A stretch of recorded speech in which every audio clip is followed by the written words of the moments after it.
अस्सलाम वालेकुम व्यूवर्स। आज हम आपके साथ नया टॉपिक शेयर करने आए हैं, रिसर्च प्रोसेस। लेकिन इससे पहले आप हमारा चैनल सब्सक्राइब कर लें अगर आपने नहीं किया, ताकि आपको हमारी सारी लेटेस्ट वीडियोस मिलती रहें। इस वीडियो को लाइक भी ज़रूर कीजिए और कमेंट भी ज़रूर कीजिए जो आपको समझ में आई, और जो चीज़ अगर आपको मिसिंग लगती है या अगर आप समझना चाहते हैं तो आप हमें कमेंट बॉक्स में लिख सकते हैं। आज का हमारा जो टॉपिक है वो है रिसर्च प्रोसेस। रिसर्च प्रोसेस में हमारे पास बेसिकली 3 स्टेप्स होते हैं। जो फर्स्ट स्टेप होता है वो होता है रिसर्च प्लानिंग स्टेज का।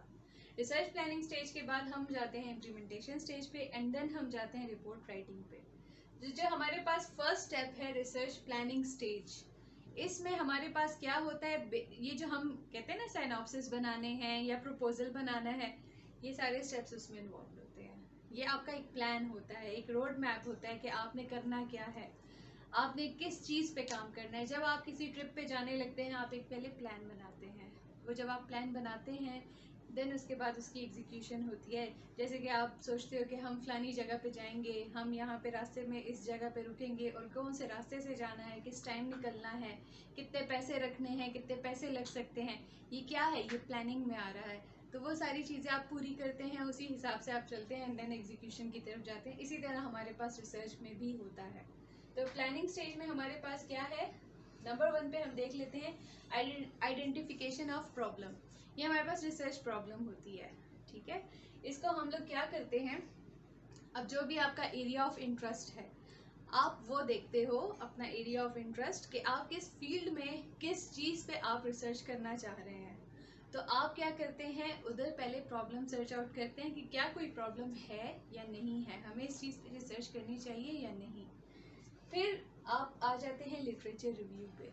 वैसे लिटरेचर रिव्यू हमारा सिर्फ सेकंड स्टेप पे नहीं होता है, हमारे पास ये थ्रू आउट दी रिसर्च आप लेके चल रहे होते हैं। लिटरेचर रिव्यू होता क्या है, ये सारी ओल्ड स्टडी होती है, पास्ट स्टडी होती है, जितने पास्ट ऑथर्स होते हैं, जो आपका एरिया ऑफ इंटरेस्ट होता है उससे रिलेटेड जितनी भी पहले रिसर्चेज हो चुकी हुई होती हैं आप वही देख रहे होते हो, वो स्टडी करते हो। आप देखते हो कि पुराने ऑथर्स ने, पुराने राइटर्स ने, पुराने रिसर्चर्स ने क्या रिसर्च की थी इसके ऊपर, उनके पास क्या रिजल्ट्स आए थे।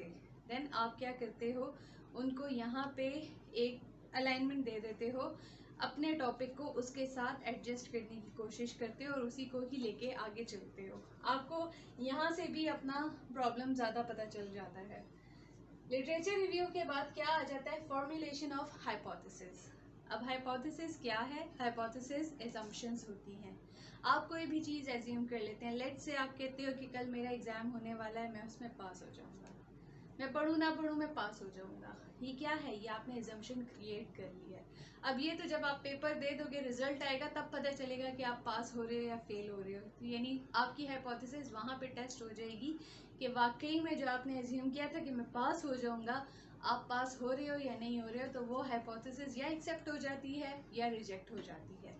हाइपोथेसिस में हमारे पास बहुत सारी डिफरेंट टाइप्स की हाइपोथेसिस होती हैं, वो भी हम आपको सिखाएंगे। आज जस्ट मैं आपको रिसर्च प्रोसेस का ओवरव्यू एक दे रही हूँ, बाद में हम 1 बाय 1 एक एक की डिटेल में जाएंगे अपनी नेक्स्ट वीडियोस में। हाइपोथेसिस जब हम क्रिएट कर लेते हैं, हाइपोथेसिस के बाद आ जाता है रिसर्च ऑब्जेक्ट्स। और हाइपोथेसिस में होता क्या है, जो आपकी पूरी रिसर्च है वो इन्हीं हाइपोथेसिस को प्रूव करने में निकल जाती है। रिसर्च ऑब्जेक्टिव्स आ जाते हैं। अब रिसर्च ऑब्जेक्टिव्स में क्या है, अब आपको पता चल गया है कि हमने रिसर्च किस चीज़ पे करनी है, आपका टॉपिक आ गया आपके पास। जब टॉपिक आ गया आप अपने लिए ऑब्जेक्टिव्स क्रिएट करेंगे कि क्या क्या चीज़ मैं पूरी करूं इस टॉपिक को प्रूव करने के लिए, ठीक है। फिर और ऑब्जेक्टिव्स आपके हमेशा स्मार्ट होने चाहिए। स्मार्ट मीन्स कि वो स्पेसिफिक होने चाहिए, मेजरेबल होने चाहिए, अचीवेबल होने चाहिए, रियलिस्टिक होने चाहिए और टाइमली होने चाहिए। इसको भी मैं सही से आपको एक्सप्लेन करूंगी नेक्स्ट वीडियोस में। फिर आ जाता है हमारे पास data collection techniques. Data collection techniques को हम लोग ऑब्जर्वेशन प्लान भी कहते हैं। अब यहाँ पे क्या आ रहा है, आप देख रहे हो कि जिस चीज़ पे मैं रिसर्च करना चाह रहा हूँ या चाह रही हूँ, आप देखते हो कि उसके लिए आपने डाटा कैसे कलेक्ट करना है।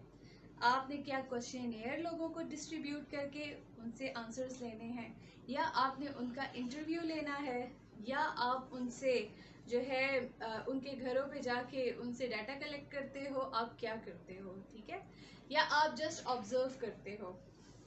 तो बहुत सारी टेक्निक्स हैं, हम वो भी डिस्कस करेंगे इसमें। आप कोई सी भी एक टेक्निक जो आपके लिए फीजिबल है आप वो सिलेक्ट कर लेते हैं। फिर आ जाता है हमारे पास सैंपल प्लान। अब सैंपल प्लान में हमारे पास क्या है, एक टारगेट पॉपुलेशन होगी आपकी। अब आप जिस पे रिसर्च करना चाह रहे हैं पूरी दुनिया पे तो नहीं कर रहे, वो जो टॉपिक है जिन लोगों से रिलेटेड है वही लोग आपकी पॉपुलेशन में आएंगे, वो ऑन द होल आप लोग। अब जिस एरिया के ऊपर कर रहे हो उन एरिया के जितने वो लोग हैं वो आपकी पॉपुलेशन है। अब लेट्स से अगर पॉपुलेशन आपके पास बहुत बड़ी है, थाउजेंड्स में है, लैक्स में है, आप क्या करोगे, सबके पास नहीं जा सकते क्योंकि आपके पास इतना टाइम नहीं होता, रिसोर्सेज भी लिमिटेड होते हैं। तो आप क्या करते हैं, आप उसमें से सैंपल निकाल लेते हैं। तो सैम्पलिंग टेक्निक्स उसमें हमारे पास आ जाती हैं। सैम्पल प्लान में भी हम काफ़ी डिटेल में जाएंगे, उसमें प्रोबेबिलिटी सैम्पलिंग भी होती है, नॉन प्रोबेबिलिटी सैम्पलिंग भी होती है, उनकी बहुत सारी टाइप्स हैं, वो सब कुछ हम डिस्कस करेंगे। तो आपको काफ़ी इजी हो जाएगा। अक्सर लोग यहाँ पे आके फंस जाते हैं, उनको समझ में नहीं आता हम क्या करें, और डिफेंस में भी आपसे क्वेश्चंस यहाँ से ही हो रहे होते हैं। तो हम काफ़ी आपको डिटेल से बताएंगे तो आपकी अंडरस्टैंडिंग हो जाएगी। फिर हम आ जाते हैं एनालिसिस प्लान पे। जब सैंपल हमारे पास आ जाता है, उस पॉपुलेशन में से आप एक छोटा सा जब सैंपल निकाल लेते हो कि भाई ये रिप्रेजेंटेटिव है उसी पॉपुलेशन का, यहाँ से ही हमें डाटा मिल जाएगा, हम खैर है लाखों लोगों के पास नहीं जा रहे, कुछ लोगों के पास जाके अगर डाटा लेंगे तो डाटा सही आएगा हमारे पास। उसके डाटा के ऊपर आप क्या करोगे, अपना एनालिसिस करोगे। अब आप क्या कर रहे हो, कोई ना कोई टेस्ट रन कर दोगे उसके ऊपर। अब आप डाटा एनालाइज कर रहे हैं, तजिया कर रहे हैं, आप देख रहे हैं कि हमारे पास रिजल्ट्स इसके क्या आते हैं, ठीक है। तो आप उसका भी प्लान बना लेंगे। फिर हमारे पास आ जाती हैं लिमिटेशंस। अब लिमिटेशंस में क्या है, जब आप रिसर्च के लिए निकलते हैं तो आपको बहुत सारे प्रॉब्लम्स फेस करने पड़ सकते हैं, तो वो हमारे पास लिमिटेशंस में आ जाता है। जैसे कि लेट्स से आप किसी गांव में जाते हैं, कोई बहुत बैकवर्ड सा एरिया है, वहाँ पे लोग फीमेल से मिलने नहीं देते, बताते भी नहीं होंगे कि हमारी बेटियां हैं घर में, नहीं है क्या है, और आप अपना जो रिसर्च है उनके ऊपर करना चाह रहे हो, तो आप जाओगे वो आपको मिलने नहीं देंगे, आप यानी सही बंदे से डाटा नहीं ले पा रहे। तो ये भी आपके पास लिमिटेशन है। पैसे नहीं है आपके पास, आप जिस जगह पे रिसर्च करना चाह रहे हैं वहाँ पे आपको जाना है, अलाउ नहीं किया जा रहा, कोई भी लिमिटेशंस हो सकती हैं, तो आप वो भी डिस्कस करेंगे।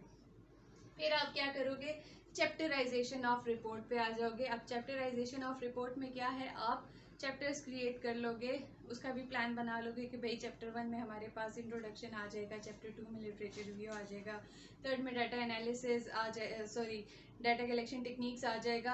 अब ये डिपेंड करता है हर यूनिवर्सिटी पे कि वो आपको किस तरह से डिस्ट्रीब्यूशन करके देते हैं, आप उसी हिसाब से चैप्टराइजेशन कर लेते हैं। ये हो जाता है हमारे पास सारा रिसर्च प्लानिंग स्टेज। जब ये हमारा कंप्लीट हो जाता है देन हम आ जाते हैं स्टेप 2 पे, जो कि है इम्प्लीमेंटेशन स्टेज। इम्प्लीमेंटेशन स्टेज में हमारे पास क्या है, अब प्लान सारा बन गया, सब कुछ हमें समझ में आ गई कि हमने क्या करना है और क्या नहीं करना। अब हम क्या करेंगे, डाटा कलेक्ट करेंगे। अब डाटा कलेक्शन में हम क्या करेंगे, डाटा कलेक्ट करना स्टार्ट कर देंगे। डाटा कलेक्शन टेक्निक्स में हमने देख लिया कि क्वेश्चनियर से हमने डाटा कलेक्ट करना है, इंटरव्यू लेना है या ऑब्जर्व करना है जिस लोगों को, ठीक है। तो हम उसी के मुताबिक डाटा कलेक्ट करेंगे। करेंगे किससे, वो जो हमने सैम्पल प्लान लिया है ना, जो सैम्पलिंग हमने की हुई है, जिससे हमें पता चला हमने कितने लोगों से डाटा कलेक्ट करना है, उन सब से आप डाटा कलेक्ट करना स्टार्ट कर देंगे। यहाँ पे सारा प्लान था, अब यहाँ पे एग्जीक्यूशन यानी आप इम्प्लीमेंटेशन पे आ गए, अब आप वो चीज़ कर रहे हैं, सही है। तो डाटा कलेक्ट होना स्टार्ट हो गया। जैसे ही डाटा कलेक्ट होगा उसके बाद हम आ जाएंगे डाटा ट्रीटमेंट पे। डाटा ट्रीटमेंट में क्या होता है, आप बेसिकली एडिटिंग कर रहे होते हैं। उसमें होता क्या है, अक्सर क्वेश्चनियर्स जो आपने डिस्ट्रीब्यूट किया वापस आएंगे तो उनमें से कुछ चीज़ें मिसिंग हो सकती हैं, लोगों ने आधे सवाल हल किए होंगे, आधे नहीं किए हुए होंगे, ठीक है। इसी तरह बहुत सारी उसमें मिस्टेक्स हो सकती हैं, राइटिंग नहीं समझ में आ रही, बहुत सारी चीज़ें होती हैं। फिर आप उसको डाटा ट्रीटमेंट का नाम दे देते हो, आप उसको ठीक करते हो, और रेलेवेंट और इरेलेवेंट डाटा को भी आप सेपरेट करते हैं। इसकी भी डिटेल में हम आने वाली वीडियोस में जाएंगे। फिर आ जाएगा डाटा एनालिसिस। जब आप डाटा ट्रीटमेंट कर लेंगे, जो रेलेवेंट फ़र्क है जो आपको फ़ायदा दे सकता है आप वो अपने पास रखोगे, उसके ऊपर आप क्या करोगे, डाटा एनालिसिस अपना करोगे, ठीक है। आप डाटा एनालाइज करेंगे, आप फिर क्या करोगे, एनालिसिस के बाद आपको पता चलेगा, आपकी फाइंडिंग्स आ जाएंगी, टेस्टिंग ऑफ हाइपोथेसिस हो जाएगा। जो आपने हाइपोथेसिस यहाँ पे क्रिएट किया था, जो एजम्पशन क्रिएट की थी, यहाँ पे पता चलेगा क्या ये एक्सेप्ट कर रहा है या रिजेक्ट कर रहा है, ठीक है। जब ये चीज़ हो जाएगी हम स्टेप 3 पे आ जाएंगे। सारी चीज़ें पूरी हो गई, अब स्टेप 3 में क्या है, रिपोर्ट राइटिंग है। अब आप अपनी रिसर्च लिखने बैठ जाओगे। जो यहाँ पे आपने चैप्टराइजेशन की थी वो यहाँ पे आ जाएगा। प्रीलिमिनरीज हमारे पास इसमें 3 पोर्शंस होते हैं। प्रीलिमिनरीज इसमें क्या होता है, टाइटल पेज होता है, एब्स्ट्रैक्ट होता है, ठीक है, समरी होती है आपकी रिपोर्ट की, टेबल ऑफ कंटेंट्स होते हैं, एक्नॉलेजमेंट वगैरह, ईच एंड एवरीथिंग, वो भी हम सारा डिस्कस करेंगे, ठीक है। तो प्रीलिमिनरीज हमारे पास वो होते हैं। उसके बाद मेन बॉडी आ जाती है। मेन बॉडी के अंदर आप चैप्टर्स लिखते हैं, चैप्टर नंबर 1 और फिर उसकी सारी कहानी, देन चैप्टर 2 उसकी कहानी। वैसे यूजुअली हमारे पास 5 चैप्टर्स होते हैं, कुछ 6 चैप्टर्स भी लिखवाते हैं, इट डिपेंड्स। फिर हमारे पास एंड में आ जाते हैं अटैचमेंट्स। वो जो क्वेश्चन बनाया था उसको अटैच कर दें। अगर आपने कहीं जाने की परमिशन ली थी, उस परमिशन का प्रूफ वो अटैच कर दें, या जो भी आपने डॉक्यूमेंट्स यूज़ किए थे ड्यूरिंग योर रिसर्च, आप उनको एंड में ऐड कर सकते हैं, वो अटैचमेंट्स में आ जाता है। तो ये था हमारे पास ओवरव्यू रिसर्च प्रोसेस का। आई होप आपको हमारी वीडियो अच्छी लगी होगी। आपको हमारी वीडियो अच्छी लगी है तो आप इसको लाइक कीजिए, हमारा चैनल सब्सक्राइब कीजिए और कमेंट में हमें ज़रूर फीडबैक दीजिए कि आपको आज का लेक्चर कैसा लगा। और दूसरा ये कि अगर आपके माइंड में कोई भी चीज़ आती है इस स्टडी से मुतल्लिक तो आप हमसे क्वेश्चंस कर सकते हैं, हम आपको रिसर्च में हेल्प भी कर सकते हैं। थैंक यू आज के लिए। अल्लाह हाफिज़।